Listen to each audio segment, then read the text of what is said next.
Hi, I'm Matthew Faraci. Welcome to Peace and Power Israel, the podcast from Federal Newswire. Today's episode has been a long time in coming. This was maybe the first guy I thought of interviewing back when we started the show, but it took us a while to get this together because it's a very, very special episode. So I'm very honored to be joined by the great Moshe Koppel. Great to be here, Matthew. Thanks for having me. So Moshe Koppel is, aside from being you're an AI professor, which until I met you, I didn't know that was a thing, by the way. Can you explain? What is an AI professor? No, I mean, I'm a professor of, math and computer science. Yeah. And my area of research is something called machine learning, which is now the leading approach within AI. So in the future, maybe an AI professor will actually be an AI professor. Right. Oh my goodness. Okay. That's scary, but that's a whole nother topic. You run Kohelet Forum, which is sort of, for our American audience, it's sort of like the Heritage Foundation meets AFPI meets AEI meets Cato meets FDD right. meets the Hudson Institute. It's the think tank. It's the think tank in Israel, conservative think tank in Israel. Of course, the current U.S. ambassador to Israel comes from Israel to the United States. Right. Sorry, my brain. I got that backwards. He's comes from Kohelet and also a lot of great thinkers like Eugene Kontorovich. Right. Who's now has a joint appointment with Heritage Foundation. Yeah. So tell us about Kohelet, because most Americans have no idea what this is. Right. You described it pretty well. We're the kind of the think tank of the right in Israel. We began in 2012, so we've been around for 13 years. We have prepared texts for members of the Knesset and members of the cabinet. I mean, for all these years, we do the research. We put out position papers. We even write drafts of laws that the members of the Knesset can use. Our areas are, first of all, what does it mean for Israel to be a Jewish state? Right. Well, that's not a simple thing. And second of all, we're big on liberty, and so now the interesting question is, well, how do you reconcile Israel being a Jewish state with liberty? Right. And then besides for that, we've got to deal with the extremely activist court that Israel has. So when we talk about freedom, we mean freedom not only from the government, we mean freedom also from a super activist court, right? So those are the kinds of battles that we fight, and we're in the trenches every day. Okay, and but obviously, invariably, in any sort of internal. So what you're, just to repeat back to you, Kohelet is talking about really national. I don't want to say internal, national policy discussions within Israel. Domestic. Yes, domestic. But within those domestic policy issues, there's also international, because international affects domestic, especially in Israel. Absolutely. That you can't separate the two. So Israel's relationship with the United States, for example, is really, really fundamental because we share lots of values and lots of interests, and obviously lots of citizens. But obviously, no policy institute in Israel would be complete if it wasn't also thinking about foreign policy issues, and in particular on the ways that Israel and the United States could cooperate on matters of mutual interest. So that's one of the very basic things that we do all the time. Okay. So this is the burning question that I've been wanting to ask you. But I gotta give it a little warm up here. So on the left in America, I'm not even sure what to say there. There's such an anti-Israel bias on much of the left that I'm not even sure there's anything to discuss there. Agreed? Like, I don't know how you fix that problem. That's a tough one. It's a tough one. On the right in America, even among supporters of Israel, there's a general idea that is being definitely strong even right now. And the general idea is that Israel's like Ukraine. So America gives a bunch of stuff to Israel because I'm just going to say the whole narrative, the whole yarn, which I do think it's a yarn, but that's I'll leave that to you. The whole yarn is that America gives Israel stuff. Israel has a really powerful lobby in Washington, AIPAC, which enables that stuff to happen. And America really doesn't get anything out of the deal per se. It's just foreign aid grift like USAID just throwing checks out the window. That's the general premise of what you hear. How do you respond to that? Okay, all right. Thanks for tossing me that one, Matthew. Because it's not a tough one. That is just not the story. Okay, the story is, first of all, the United States and Israel share lots of values. Okay, so whether it's about loyalty to nation and loyalty to family and faith and religion and all of the values that have really been, historically fundamental to the United States are also fundamental to Israel. I mean, this is not just a relationship of expedience or convenience, right? It goes really, really deep. Yeah. Okay.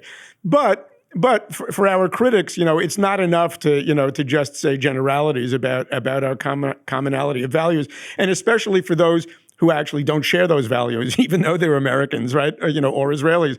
There are plenty of people, who are deep into the, progressive or woke mindset, and for them to say, hey, we share attitudes towards family, nation, and God, that's not going to persuade them. So let's just talk, what they call here in Israel tachlis, okay? Practically Which speaking, means bottom line, right? Bottom line. Okay, so I'm going to mention only 4 ways that the relationship, what I want to call the partnership between the United States and Israel, benefits the United States. Of course, it benefits Israel as well, and we can talk specifically about that. But let me talk about how... Moshe, you're using the word partnership. Yeah. I'm using it deliberately, yes, because my point is... Because the idea that Israel is a supplicant, we're coming to the United States and saying, hey guys, we're good people, we're in a bad neighborhood, we need your help, please, right? Well, that might be enough of a reason, but I don't believe that that's the right way to characterize the relationship. I think the right way to characterize the relationship is as a partnership in which both sides benefit a great deal. Okay. So let's talk about, I'm just purely technical. Now I'm getting beyond all the commonality of values, and I just want to talk brass tacks interests. Okay. So the first way that Israel helps the United States, look, the United States has a very big defense industry, right? Planes, missile defense systems, et cetera, et cetera. You name it, right? Yeah. Now, the fact of the matter is that Israel are the ones who are using those systems and proving that they work. We find their weaknesses, we find their strengths. Essentially, when the United States the defense industry wants to market their, very, very impressive tools, right? Well, one of the things they could say is, look, we know it works. It's been battle tested. It's been battle tested by Israel, okay? So there's all kinds of... Now, that's number 1. Now, let's move on to number 2. It's a two-way street with technology, okay? It's not just that the United States send Israel technology and Israel... We go and it's stress tested for you. Stress tested. I mean, that's important, but it's more than that. Israel develops technology, okay? We develop tons of technology that makes its way back to the United States, okay? So that's another way that Israel is helping the United States significantly. But there's more, okay? The United States and Israel share lots of enemies, okay? There's a lot of bad people in the Middle East, okay? And they hate Israel, the little Satan, and they hate the United States, the big Satan. And the fact of the matter is that Israel, because it's got boots on the ground, and more than that, Israel is able to provide intelligence across the Middle East, even in places where the United States can't go. The U.S. has very impressive HUMINT and SIGINT, and it's got a lot, but the fact of the matter is that there's tons of information that is flowing from Israel to the United States about our common enemies, okay? And only Israel can provide that. I want to park there just for a second because that is something that you'll never hear about. In other words, it's happening, but there's no time when, could be, but generally speaking, when the president comes out and says, okay, we just prevented this big terrorist attack thanks to the Mossad and their sources with inside Qatar for figuring out, the orders Hamas was giving from the hotel room and such. You're never going to hear that. So it's an excellent point, but it's a hard point to make, right? Because it is, and obviously, the less one says about this topic, the better. Right. But the fact is that everybody who needs to know knows exactly how much the United States benefits by Israeli intelligence. So if you're on the House or Senate Intelligence Committee, for example, this is something of course, because you see the evidence of it. Right. Yeah. And then the final point I want to make, which is probably the most important of all, okay, Israel is a risk-free military base for the United States in the Middle East, okay? The U.S. has bases in Bahrain and in Qatar, and but the fact of the matter, and those things are expensive, okay? And the fact is that Israel makes it unnecessary for the United States to have a base here because we are effectively the base, okay? We're friends with the U.S., and the fact that we're here and we're strong mitigates risk of, lots of very bloody and expensive wars that could happen in the Middle East if not for Israeli deterrence. So we are saving the United States a lot of blood and treasure. Wait, can I follow up on that? Israeli deterrence. So you had me thinking about a couple things when you were talking. You had me thinking about, okay, Qatar. We have a big base there. At the same time, they support terrorism. So it's a little bit of to quote Senator Kennedy, he said last week he trusts Qatar like he trusts a rest stop bathroom. So the point is America has partners like that, which are shaky, meaning, right now we're allies. Are we going to be allies in the future? Who knows? The winds are blowing. Clearly, during the Biden administration, a lot of these guys were cozying up to China awfully quickly. Like it took about 15 seconds and suddenly China's the power in the region. So you can see that shifting. Whereas Israel is a country of people that is really, really, really dedicated to not going anywhere because this is it. There's somewhere else to go, right? There's nowhere else to go, and Israel is a reliable ally of the United States. Okay, we're not going to shift into the China camp because of expediency, and we're not in the American camp because of expediency. We're in the American camp because Americans and Israel share lots of values and lots of interests. Okay, so the other, if I could just extrapolate a little bit, you're also saying a lot of the times if the U.S. has an objective, Israel is kind of like that friend that says, okay, hey, listen, man, your lawnmower's broken. I got mine. Let me go take care of that for you. Yeah. It's what neighbors do. Exactly. And it doesn't require America to have to go to Home Depot and buy another lawnmower. Well put, Matthew. Yeah, okay. Want to make sure that analogy works for you. Okay, so we've talked about intelligence.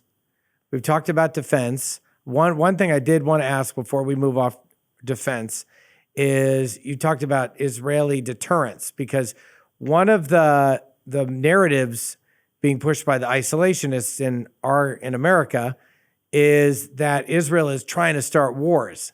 And you're saying actually Israel's trying not to start wars. Help me sort out the two worldviews, if you could. Okay. Israel has lots of enemies, and Israel needs to be strong so that they don't get killed by those enemies. Israel is not looking to conquer Iraq or Iran. Okay, Israel is looking to take whatever measures are necessary in order to eliminate threats from its neighbors. Okay, but as somebody once put it very cleverly, if the Arabs would put down their arms, there'd be no more war. If Israel would put down its arms, there'd be no more Israel. Okay.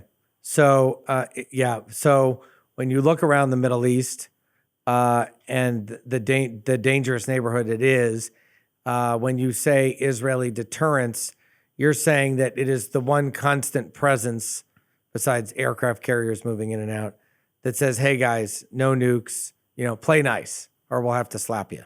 Yeah. And bear in mind, by the way, that it's not as if there were no Israel, there'd be peace in the Middle East either, right? I mean, there have been wars between Sunnis and Shiites and between, neighboring Arab countries, forever, right? Yeah. Well, you know what they say, Moshe, no joy, no Jews, no news. So, okay, so we've got intelligence, we've got defense. Let's keep going.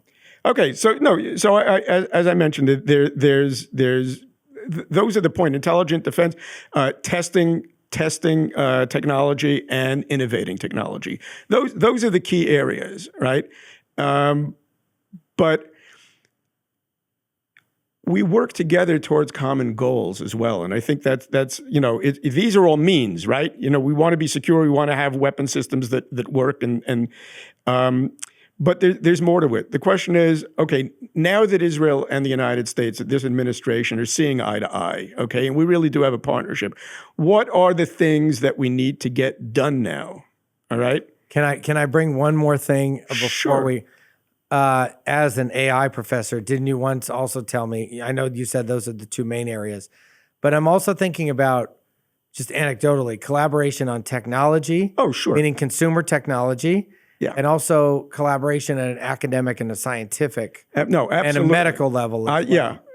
That's already ongoing. And I was separating between the argument I was making that Israel benefits the United States. Yeah. And now I want to talk about the things that we can do now, given the fact that we really do have a partnership and everybody understands that. What are the things that we need to develop further now? And one of them, of course, is to further develop our partnership in developing technology. Okay. That's very important. AI, quantum computing, all of this stuff that's going to explode over the next few years. We need to have data centers together, the United States and Israel, two of the leading countries in these areas. We need to be developing all kinds of both academic programs, research programs, national research programs, et cetera. All this, there is so much that we could do together. Okay, but I wanted to move into some other areas where I think that it's crucial for the United States and Israel to be working in lockstep. Okay. And the first one is obviously countering Iran and its proxies. Okay, so President Trump made very clear in his first term that he understands the threat from Iran. He understands that they cannot have a nuclear weapon. And he's absolutely right. If Iran had a nuclear weapon, they'd be an immediate and mortal threat to Israel, but they'd be a threat to the whole free world, okay? I mean, they've got technology that could, get these weapons as far, certainly to Europe and possibly to the United States. So this would be a real threat.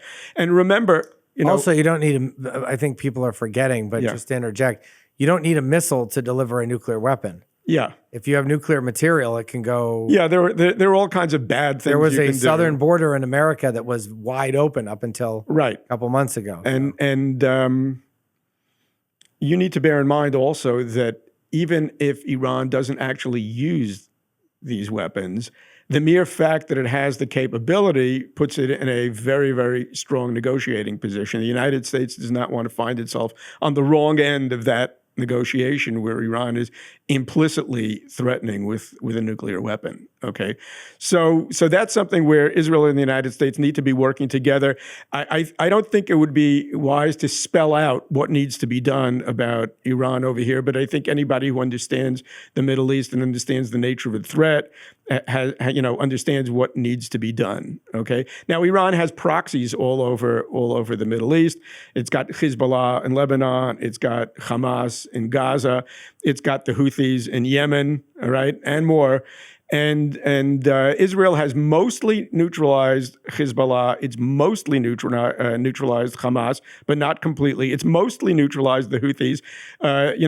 President Trump got a little impatient with the Houthis because of shipping in the Red Sea, and he took action there. But then he backed down and basically is leaving it to Israel to take care of, and that's fine. Israel is not asking the United States for military intervention over there. Right. Okay. Israel is willing to look out for its own interests militarily, and that's the way it should be. The United States has its interests. President Trump has made it clear he understands what they are. He's laying back now. He's gonna test the Houthis and see whether they leave the U.S. alone and leave the shipping alone. But if I were them, I wouldn't poke the bear. Okay, and then there's one of the things that the United States and Israel need to work together on is Judea and Samaria. Okay, now here's something I want to tell you what I'm hearing from my friends in Washington who have been thinking deeply about the question of Judea and Samaria.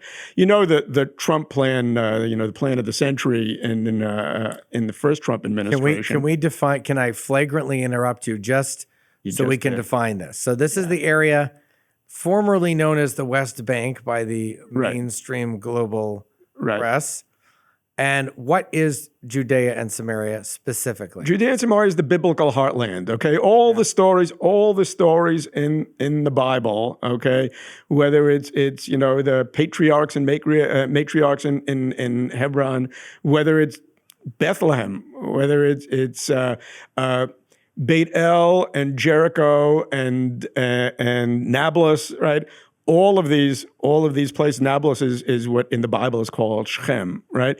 All of these areas where all the stories of the Bible take place. Okay, so it's the backdrop of the Amazon series House of David.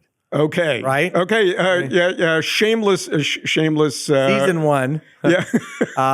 But I mean, that's where it all happened. That's where the story happens. That's where the story happens. Crisscrossing Judea and Samaria. Right. Now, what happened was that that in 1948,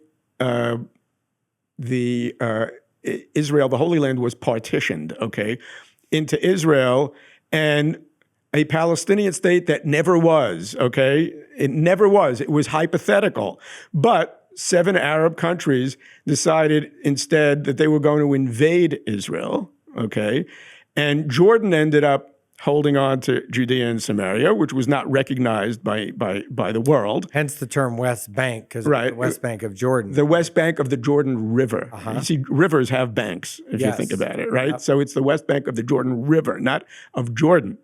But in any case, Jordan was holding it. And then in 1967, when the Arabs attacked Israel, right, Egypt and Syria, and then Jordan, which was warned not to join the war, they joined the war as well. And the result was in 1967 that Israel took Judea and Samaria, the biblical heartland, what Jews have been praying for thousands of years. And because Jordan began an offensive war from a territory that it really had no claim to, and lost, So now usually the way it works is, when people attack a country and then lose, they have few claims at that point. Right. But in any Generally speaking. This is Israel. So Jordan renounced his claim and they said, well, we want to make a Palestinian state over there. Now, there was never a Palestinian state. That should be clear to everybody. Now, the point, of course, is that the world and one of the greatest PR operations of all time invented a people called the Palestinian people. They were just the Arabs who happened to live in that particular area, most of whom actually immigrated to it fairly late. It's not like they were there from time immemorial. That's baloney. Okay, they were immigrants from neighboring Arab countries. Why? Just curious. Why the mass immigration into the area? Oh no, just that people immigrate. It was just natural immigration, and the point being, however, that suddenly it became necessary for these homeless people, the Palestinians, right, to get their state over there. The fact of the matter is, they never had a state there. Okay, there was a proposed one in 48 that never existed. Okay, instead Jordan was there, and then Jordan lost the war that it began. Okay, now. In any event, aside from the fact that there's no justification for a Palestinian state under these circumstances, the point, however, is that what the Palestinians then did, okay, I hesitate to call them Palestinians because it's an invented name, but let's call them the Arabs residing in Judea and Samaria. They began a decades-long terrorist campaign. Okay, they killed literally thousands of Israelis in terrorist attacks. Okay, now the question is what? Which still continues to this day. To this day, continues to this day. What needs to be done over there? Now, what I've been hearing from my friends in Washington is a plan based on Trump's deal of the century. Okay, that didn't fly. Okay, that was rejected by the Arabs, okay? But it's a great plan. It just needs to be fixed up in two ways. His idea was this. Only Israel will have security control of Judea and Samaria, okay? Because only Israel can be trusted. If they have security control, there won't be a war, okay? If anybody else does, there'll be ongoing terrorism and right. wars. So Israel has complete security control of the area. Now, in terms of civil control of the area, the idea was that Israel would control the areas where Israelis live, okay, where Jews live, okay, and that the Arabs would control the areas where they live. It was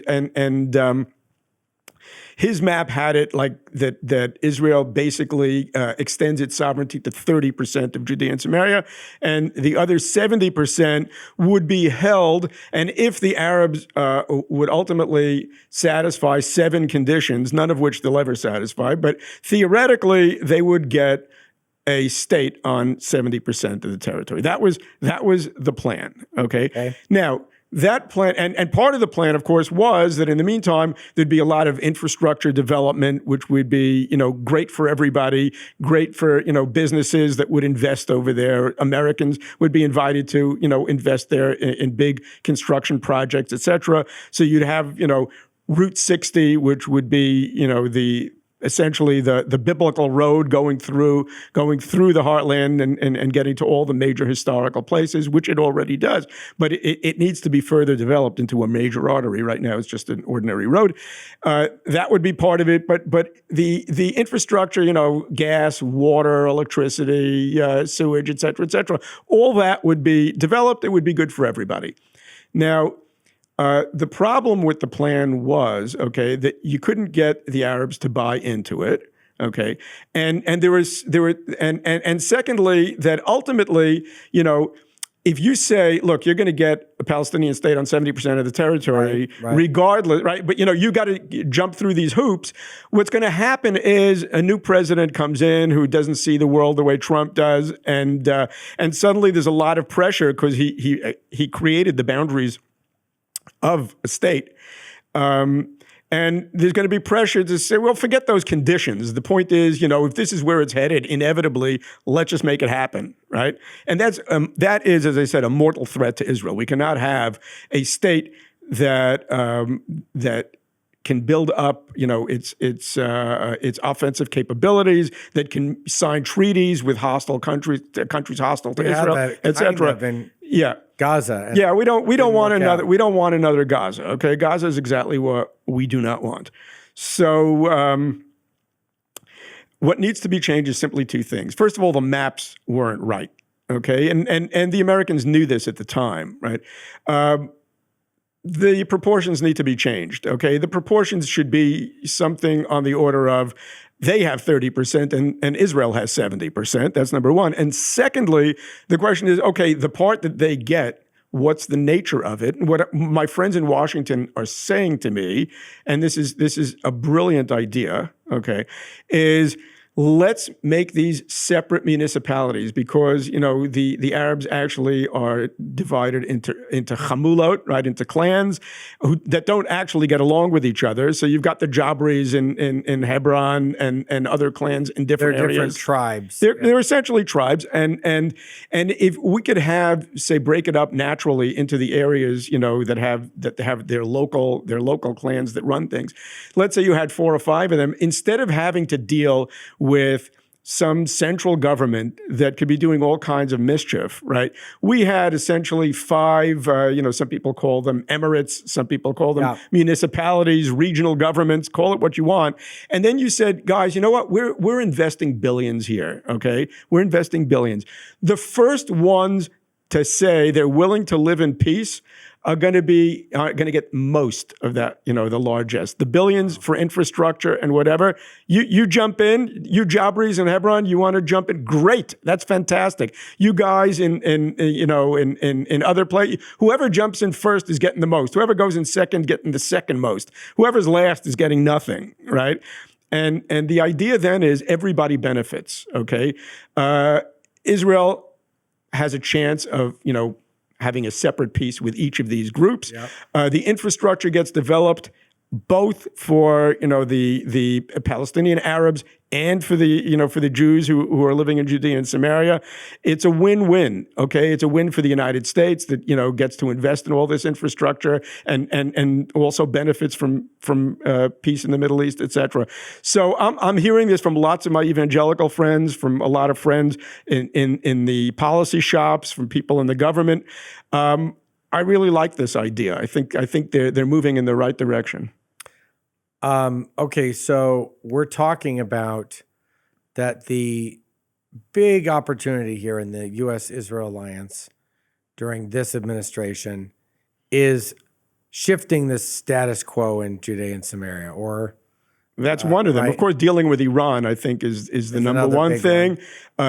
Defeating Hamas completely in Gaza is another one, and implementing the Trump plan for Gaza. Okay. But yes, and I want to get to those, but Judea and Samaria is something that does not get a lot of headlines or it's not right. It in Israel it's huge, but in the rest of the world doesn't really understand it. So help me understand, besides the obvious fact that it is the true homeland of the Jewish people, help me understand the strategic significance of Judea and Samaria. You said Israel can't give it up, can't give away security to somebody else. Why not? What's the problem with that? Well, look at Gaza and you'll know the answer to that, okay? I mean, Gaza, Judea and Samaria essentially had the same status. From 48 to 67, Judea and Samaria was held by Jordan and Gaza was held by Egypt, okay? Yeah. And then from 67, they were all held by Israel, although Israel did not actually extend its sovereignty to there, but Jews were moving and creating communities there, both in Gaza and in Judea and Samaria. But then what happened was in 2005, Israel pulled out of Gaza completely, which means it pulled out all Israeli citizens from Gaza, forced them to leave, okay? Didn't tell them they ought to. It literally— there were protests and stuff like that. It forced them to leave. Graveyards, Jewish graveyards, were literally torn up and bodies were moved out of Gaza to Israel. And then what happened, the idea was that the Arabs in Gaza would have no claims whatsoever at this point because Israel has pulled out. We should be able to live in peace, right? It's been settled.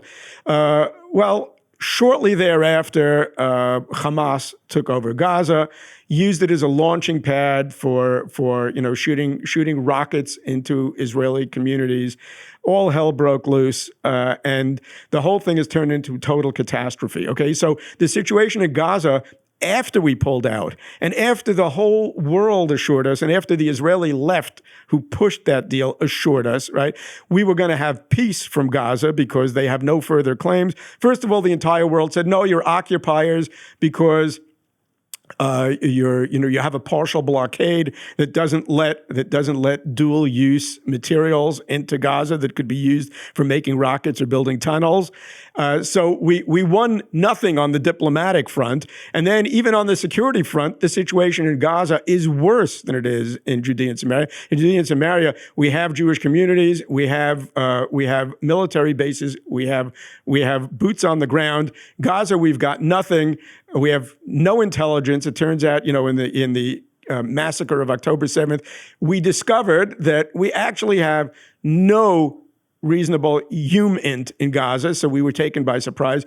Now, bear in mind, Gaza is further away from the center of Israel than Judea and Samaria. Okay. The center is important because geography. Yeah, I've learned on my trips to Israel, geography really matters. Oh yeah. Somehow we think in the modern world, it doesn't, but it does. It matters a lot. Judea and Samaria, first of all, are much bigger than Gaza.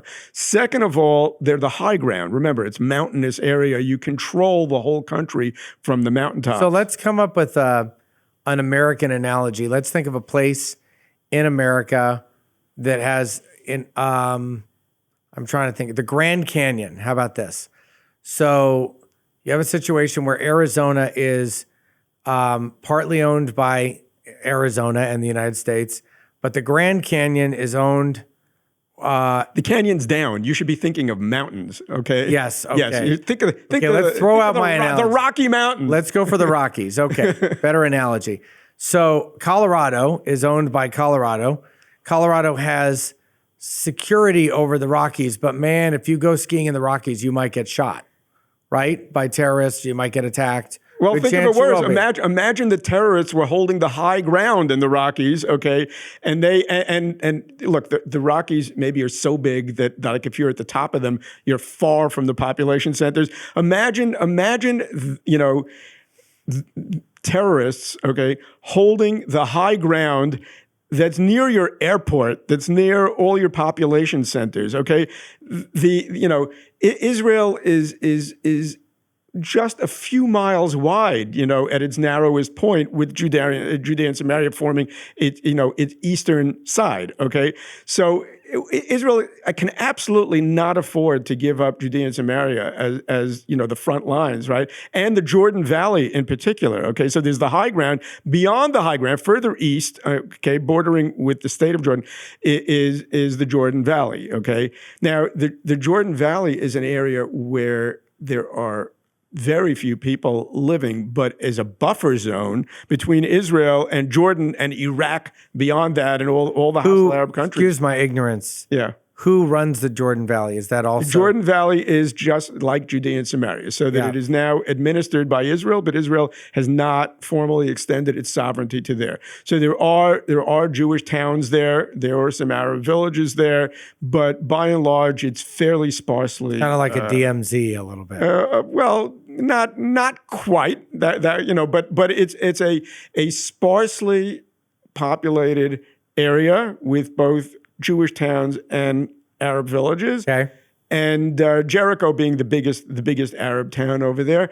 And it's very, very important to Israel's security because it is the buffer. So if the high ground that's west of the Jordan Valley is important because it overlooks all of Israel's population centers, okay, and all its most sensitive infrastructure, the Jordan Valley is important as Israel's eastern border because it's the buffer zone, okay, between the rest of Israel and its neighbors to the east. And there have been efforts in Congress already to, for example, like the Gulf of America, to make sure it's named Judea and Samaria. I believe Senator Cotton. Yes. There's been some other efforts in the Knesset, the same. What's next beyond that? Well, as I said, if the plans that I'm hearing coming out of Washington now, right, of extending Israeli sovereignty to most of Judea and Samaria and having some kind of municipal arrangement for the Arab areas where the Arabs would run their own civil affairs, but without the threat of militarizing or making treaties with countries hostile to Israel. Yeah. And where we wouldn't have to wait for one central government to agree and rather make, kind of make it a bake-off between who's going to. Yeah. If we do that, I think the problem will be mostly solved. Okay, I think that's the way to go. So, congratulations to all the geniuses in the think tanks in Washington who've been coming up with these ideas. Okay, and Moshe, as we're winding down, I want to make sure we your ideas are very important for people to hear. So, tell me, what else do you think is our priority things that we have to get to? Well, here's another thing. It's a simple thing. The Abraham Accords were a great thing. Okay? Yeah. We can extend them to other countries. Now, most people are talking about Saudi Arabia, but from the recent visit that Trump had and the things that were coming out of there, it sounds like the Saudis are not rushing into a deal now. The prince is, kind of got cold feet about that. He started making conditions. Oh, make a Palestinian state and then we'll do it. You know what? It's not worth it. Okay. I can tell you this. No Israeli is going to agree to a peace deal with the Saudis. You'd have a peace deal with a non-existent country. If you need a Palestinian, state on the high ground right next to that, ain't happening. But I'll tell you what I think we should do. Okay. I think that Israel should be looking to make an Abraham Accords type deal with other countries like Indonesia. Okay, Indonesia is a huge, much more populated Muslim majority country than Saudi Arabia is. Okay, they're further away, but if we start with Indonesia, I think the Saudis are going to come in at a much lower price. Okay, and then there are plenty of other countries like Turkmenistan and Somalia and all kinds of countries where which are less important in terms of the power and the economic power that they have, but the more countries you get, you build up more momentum, and of course, completely changes the complexion of the whole conflict. Okay, what else is in Kohelet's priority list here?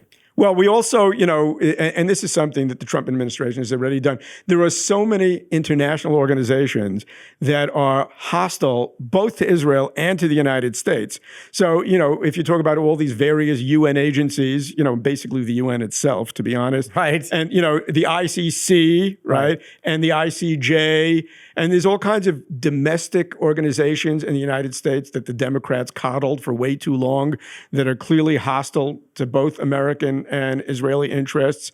And, all legal means, should be used in order to diminish their influence. So I think there's plenty to be done, okay, between dealing with Iran, dealing with Iran's proxies, dealing with Judea and Samaria, extending the Abraham Accords, tightening the technology ties between the United States and Israel, the United States bringing Israel into some of the alliances like the Five Eyes that share intelligence, dealing with international agencies that are hostile to the United States and Israel. There is plenty to do over the next 3.5 years. Yeah, it's actually kind of a mind-boggling list. Yeah. Although President Trump has definitely shown a capacity to move very quickly.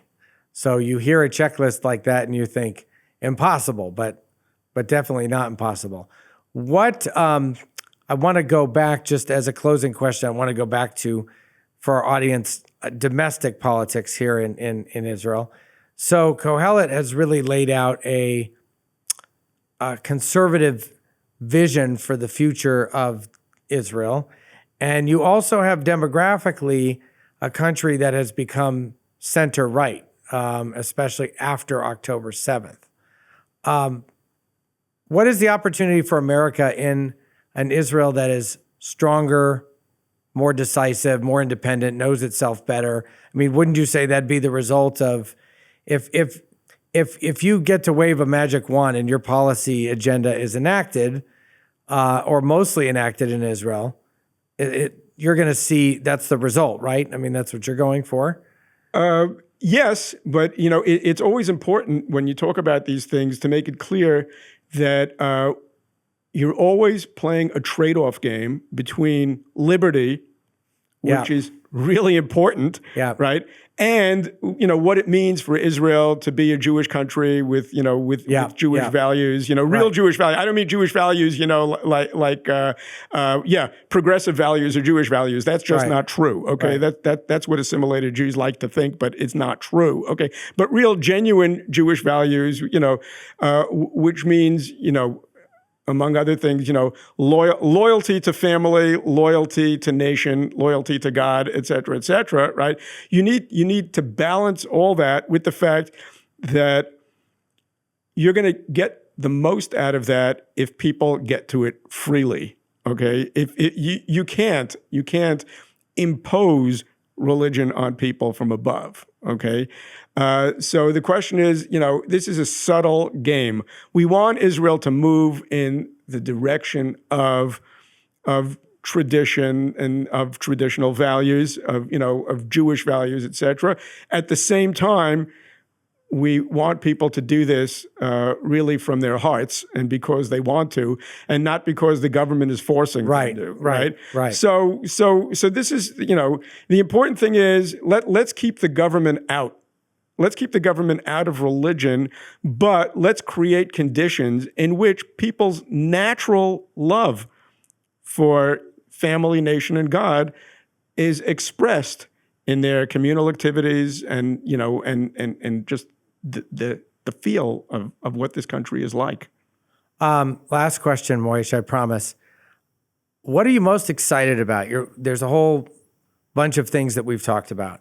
What are you most excited about over the next, it's not really 3.5 years, by the way. It's like 3 3/4 years or something. But in this period where the American people have returned to sanity and common sense, what are you most excited about? I'm excited about your first question, which is the nature of the relationship between the United States and Israel, okay? I think we've got an opportunity now over the next 3.5 years to just, change the way we think about this relationship. We should stop thinking about it as, let's do Israel a favor, okay? Right. Israel is not Ukraine. Yes. Right. The way I want that when, this administration is done, aside from the fact that we will have taken care of our enemies so that we're more secure, that the whole nature of the relationship between Israel and the United States has changed so that we genuinely see each other as partners and as friends and as equals, maybe not equal in size and strength, but equal in the sense that we're working together for the same values and the same interests. That's a great goal. Moshe Koppel, thank you for being with us today. And if people want to learn more about Kohelet, what should they do? Okay. First, they have to learn how to spell it, which, thank goodness you can put this podcast on slow and you can play it. Yeah, well, Kohelet, Kohelet. Okay, so our URL is kohelet.org.il. When you get there, it's going to be in Hebrew, but there'll be like an EN button at the top that you can click. Okay. Or let's update it since you're an AI professor. Go on Grok or go on ChatGPT and just say, "Find me Kohelet Policy Forum." You could do that. You could do that too. Yeah, well, it's more fun that way. Whatever works for you. It's more fun. Okay, Moshe, thanks for being with us today. It's been a great pleasure. Thanks for having me.